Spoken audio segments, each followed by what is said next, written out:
This lesson covers applications of systems of linear equations. This means we'll be looking at problems that deal with two variables. Sometimes when you're dealing with problems, it's nice to have a process in mind, a place to start. You may start by digesting the information in the problem by drawing a diagram and assigning variables. Once you've completed that, you can start looking at the various truth statements that are included in the problem, and you can create some equations. Once you've done that, you have the process of solving them, checking the answer, and stating the final solution. So let's take a look at some examples of how this works.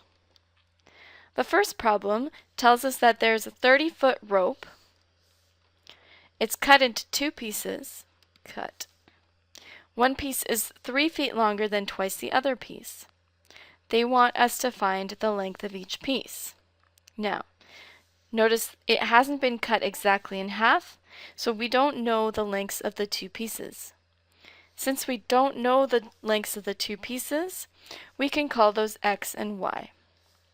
So you can let x be the length of piece x and y be the length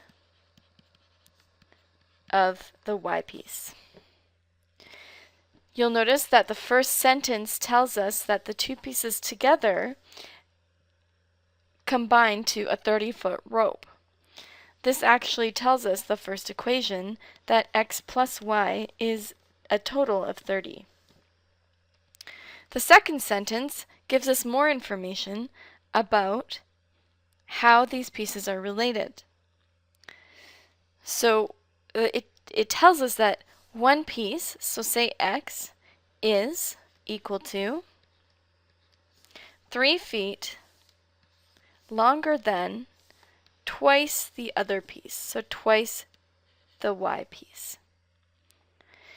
So notice we have now two equations with two variables, and we have three different ways of solving them. We could solve by substitution, we could solve by graphing, we could solve by the addition method. Notice that in this case, x is already solved in the second equation, so it would be quickest to take this expression, 3 plus 2y, and replace it with x in the first equation, which would be completing it by substitution. However, you'll also notice that in the past you've seen the exact same problem, and what you did in the past was you said, well, one piece is going to be x, and the other piece is going to need to be 30 minus x.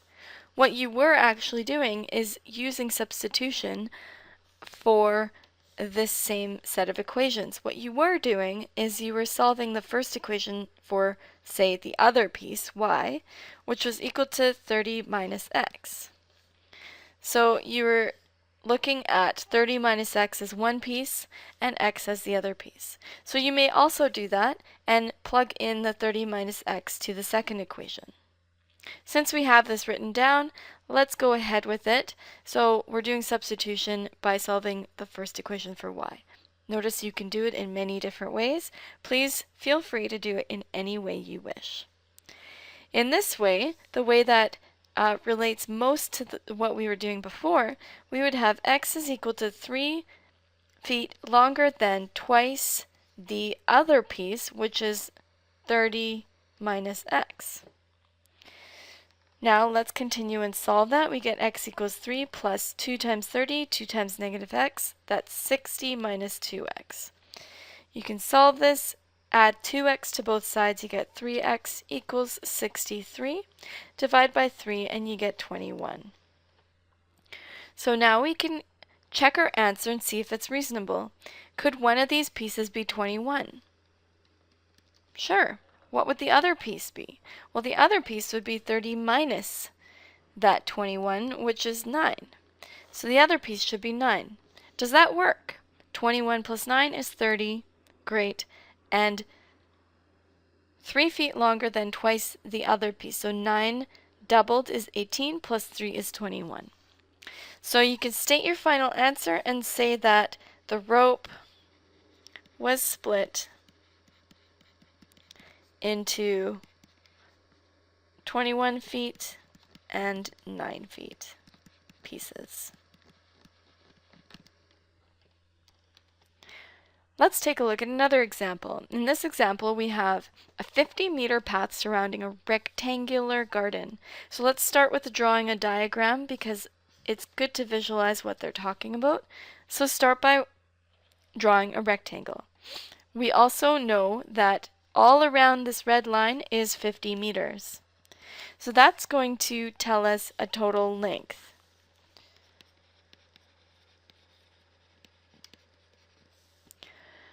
Now, we know that we have a width and a length, and that the width is 2/3 of the length.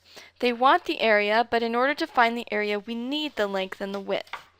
So let's let our variables say W be the width and L be the length. So then you have WW length. Altogether, the total length could be represented as twice the length and twice the width, giving us 50. So that comes from our first sentence. The second sentence tells us a certain relationship between the length and the width. They tell us that the width is 2/3 of the length. So directly from the second sentence, we have translated it into the second equation. Now, we can fuse these two equations by taking any of the methods of solving equations possible.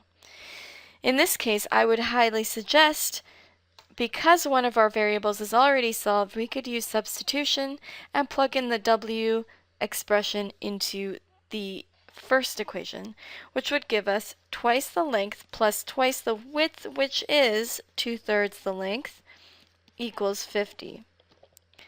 Now let's take a look at how to solve this. We've got twice the length plus 2/1 times 2/3 times L, which is 4/3 L, equals 50, just by multiplying these fractions. Now we're adding up 2 plus 4/3 because these are like terms. 2/1 is the same as 6/3.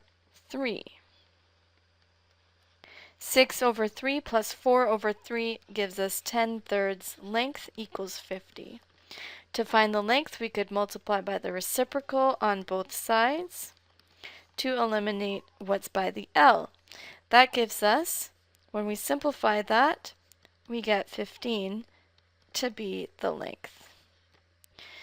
We can go back to what the width was. The width was 2/3 of the length. Find that, and that gives you 10 for the width.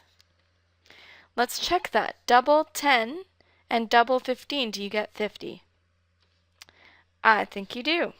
So your final answer can be find the area of the garden. So therefore, the area of the garden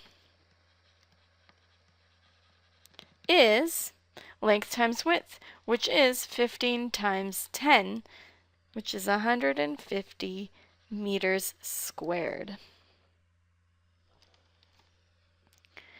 Let's take a look at this next example. Here we've got regular admission for a movie is $8 per ticket. Seniors only pay $6 per ticket. We've got a total revenue given.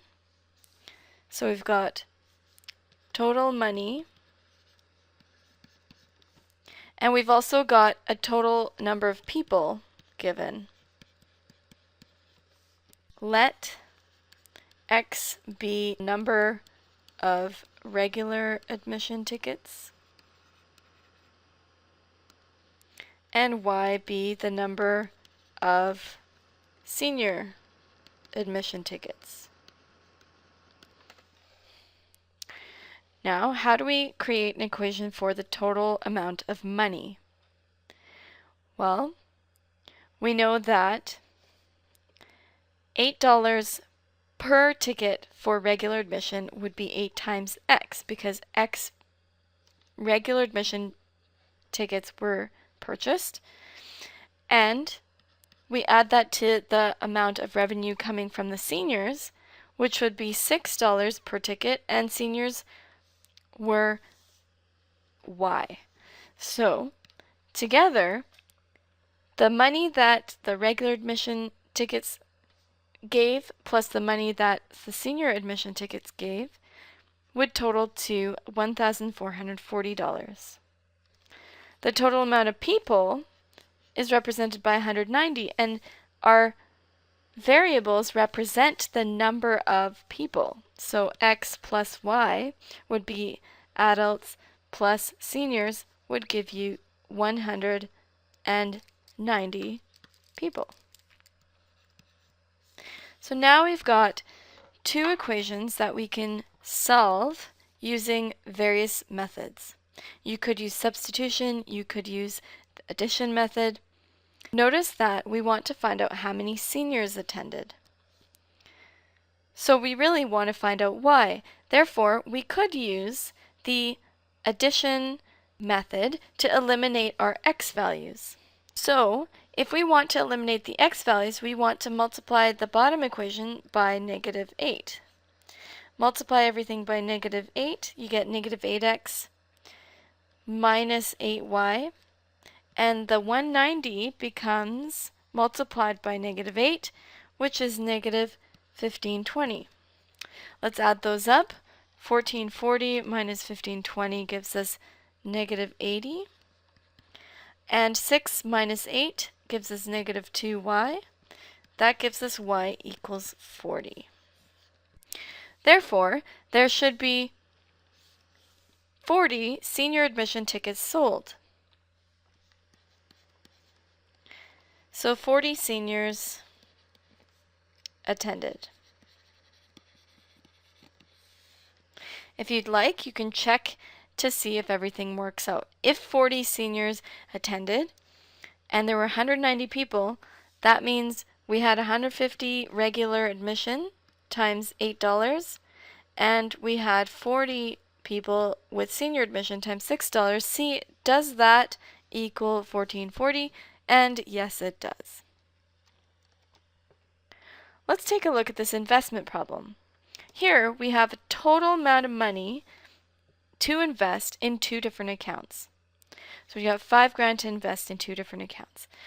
Let's draw a picture here. So $5,000 total, and that can be invested in two accounts. So we got some here and some here. So let's have the dollars here and the dollars here. So we don't know how much is invested in each one, I don't think. Let's keep reading. The first account earns 4%, second account earns 5%. How much money should be invested? There we go. They're asking us how much money should be invested, so we don't know. So let's let X be the dollars invested in the 4% account, and Y be the dollars invested in the 5% account. So we've got X dollars here, Y dollars here. And the interest we make is 4% interest on this one, and we make 5% interest on this one. This is simple interest, so what that means is we take 4% of the dollars directly for how much is being made in 1 year. So if we make 4% on X and 5% on Y together, we will be making $218 of interest. So let's have interest written in blue. Let's make an equation that relates this interest. So how do we take 4% of X? Taking 4% of X would be multiplying it by 0.04. How do we take 0.05% of Y? We take 0.05 times Y. Add those up, you'll have the total interest equation. You can also relate just the plain dollars.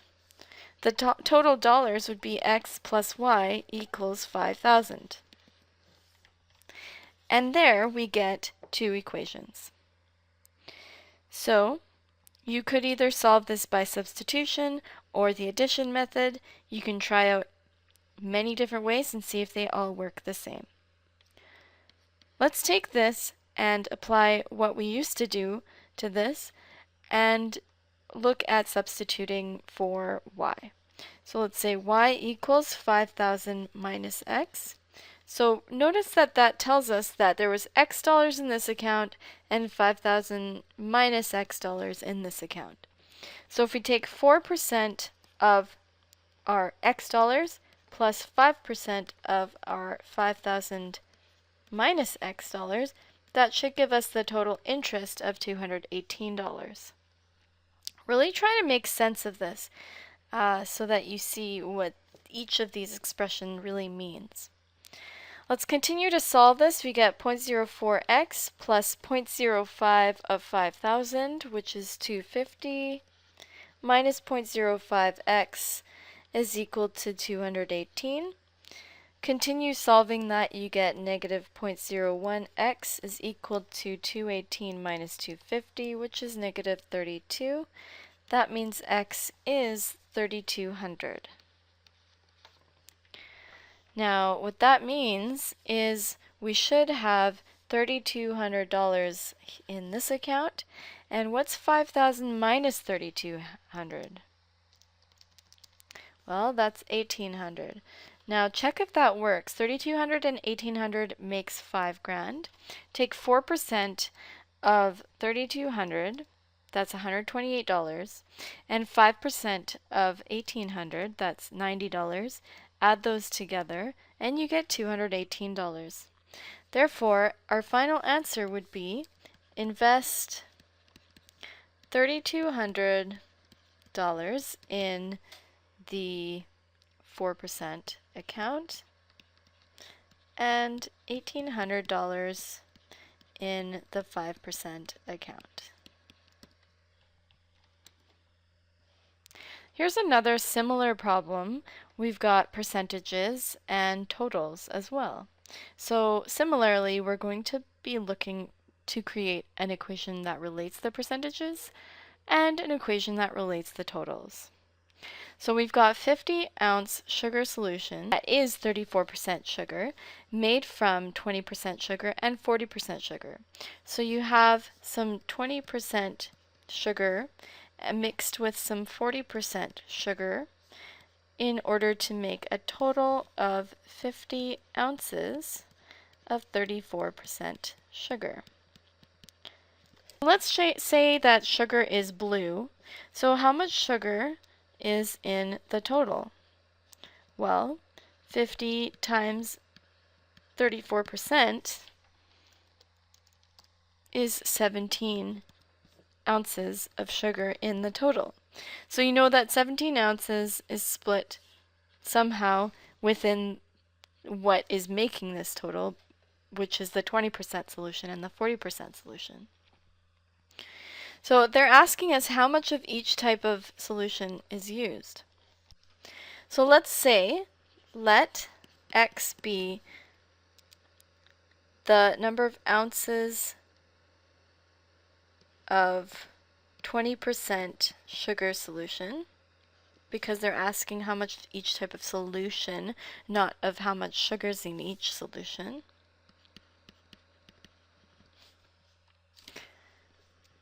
And y be the ounces of 40% solution.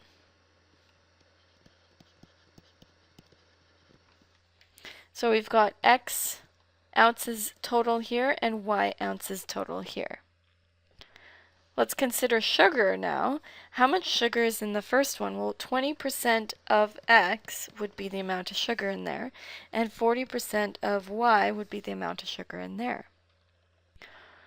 Let's make two equations. One of them is going to relate the total, which is red. So that's x plus y is 50.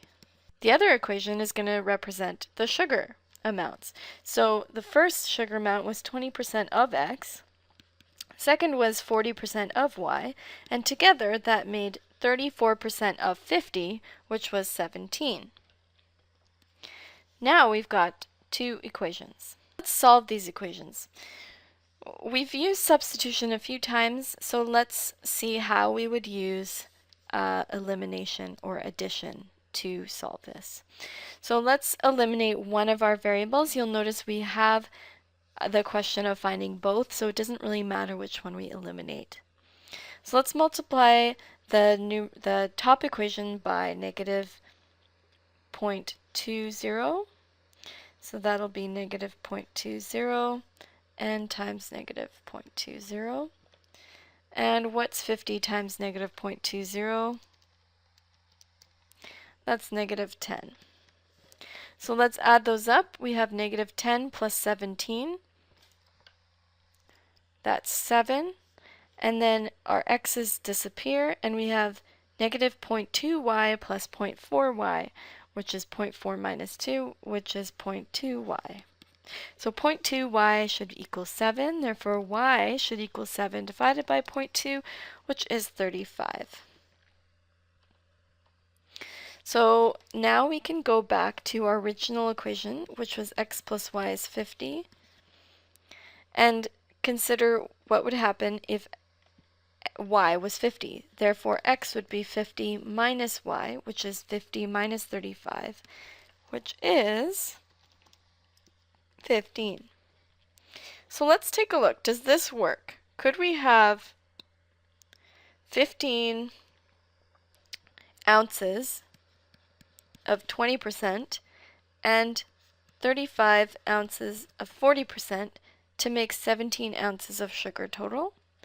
Let's take a look. 15 times 0.2 is 3. So there's 3 ounces of sugar here.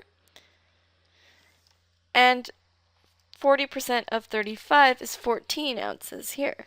So we actually have 3 grams of sugar and 14 grams of sugar, giving us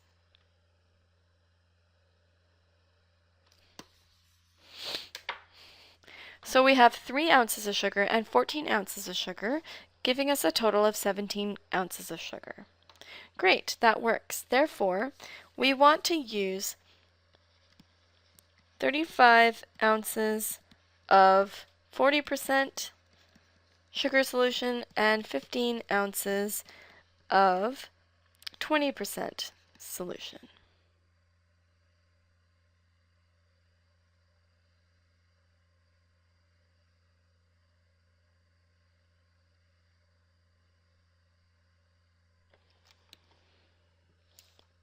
Let's take a look at this last problem here.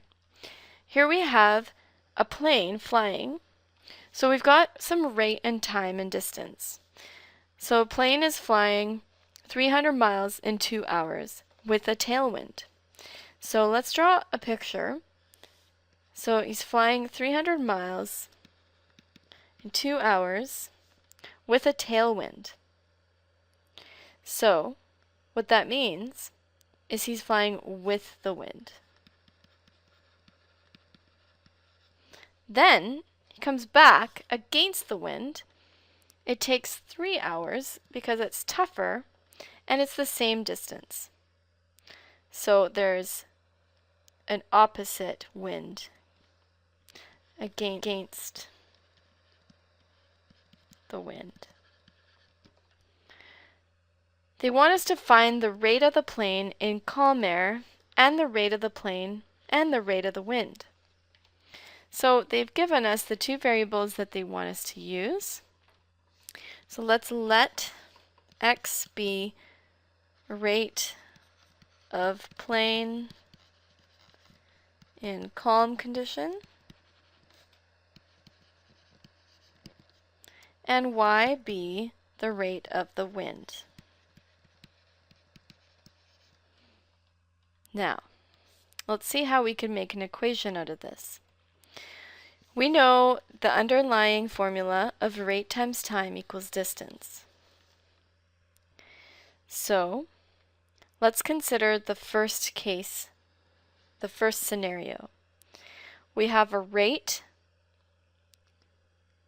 Now, the rate going there with the wind, we need to think about that. We're going to figure out a rate. We're going to multiply by 2 hours to get 300 miles. and this will be going with the wind. So that's our first picture. Our second picture is going against the wind. We need to figure out a rate, multiply it by 3 hours to get 300 miles. So now we need to talk about how to find the rate going with the wind and how to find the rate going against the wind. We know that x is the rate of the plane in calm conditions and y is the rate of the wind. Recall from the past, when you figure out a rate with a force and against a force, you want to always start with the predominant rate, the predominant speed, which is the rate of the plane. The plane is going to be, well, it should be faster than the rate of the wind, otherwise the plane shouldn't be in the air. So let's start with x as the speed of the plane, but then when it's going with the wind, it's being sped up by the rate of the wind. However, when it's going against the wind, it's being slowed down by the rate of the wind. So there we have it. With the wind, we've got x plus y. Against the wind, we've got x minus y. And we've got two separate equations, which we can now combine using our solving techniques. So let's go ahead and solve these equations. This gives us 2x plus 2y is equal to 300, and this one gives us 3x minus 3y is equal to 300. So let's go ahead and let's use the addition method. So we could multiply the whole top equation by 3 and the whole bottom equation by 2, therefore giving us 6x plus 6y is equal to 900, and 6x minus 6y equals 600. Add those up, you'll get 12x, y's cancel, 900 and 600 is 1500. So that would give us 1500 divided by 12, which is 125.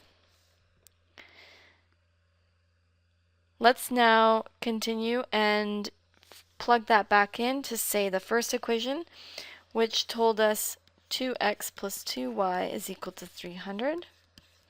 So twice 125 plus twice y would be 300. Twice 125 is 250.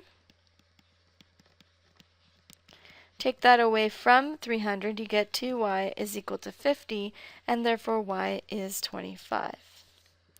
So what that tells us is that x is 125, which is 125 miles per hour, is the speed or the rate of the plane in calm conditions.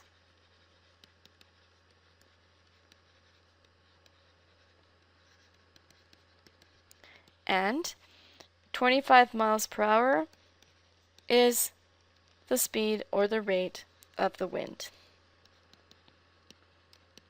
You can go back and check if that makes sense.